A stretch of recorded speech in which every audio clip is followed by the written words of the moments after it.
Welcome back to the Art of Crochet blog, and now it's time for square number 19, and you have a refreshingly easy straight backwards and forwards in rows square, and you may have forgotten how to do this because we've been going round and round for a while now, but this will all come back to you so quickly. So the idea is that you've done your chain of 20 and now you're going to do double crochet back down the row. So we go into the second chain there under both loops, and there we are, double crochet.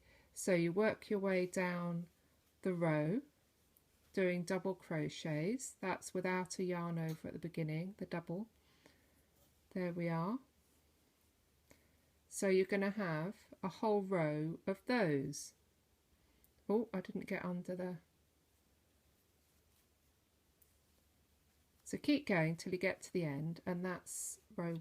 So that's the end of the first row, and I've turned, and now we're going to do a row of stitches, double stitches, through the back loop only. Now the first stitch, it says do a chain and then make 1 double crochet, and I'll hold this up. Look, I'm going to go through under both bars there for the first stitch, and the idea of that is that it gives you a nice firm edge. So the stitch at the edge is through both loops, but the next one can be under the back loop only. So there are our 2 bars there, and I'm just going to go under that one there. And what happens when you do that is that you get a little ridge. So the other stitch, the other bar that you haven't picked up, sits in front there and makes a little rib, if you like. So it's like a little rib pattern there through the back loop, and it makes a little stripe along the front there, and the edge stitches should be under both loops, just so you keep a nice firm edge. The thing about going through one loop is that your fabric is much more elastic and stretchy, so having the edges under both loops means that it helps it keep its shape. Okay, so you carry on to the end of the row. So here we are at the end of the 4th row, and we need to join in our lime green yarn, and we've got some here. It's a good combination. So I'm going to do my last stitch on this row, which is through both bars, because it's the last stitch. There we are.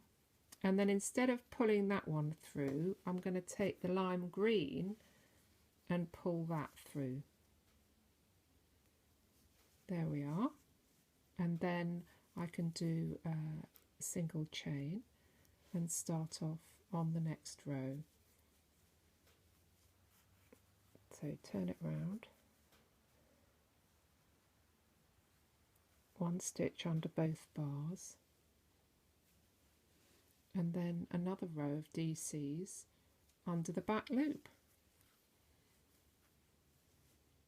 So the colour changes from turquoise to lime green and then back again every 2 rows. So you don't have to fasten off the yarn, you just leave it along the side and it will run along the side like that. So don't pull that bit too tight. If you do, then it'll scrunch up the side of your square.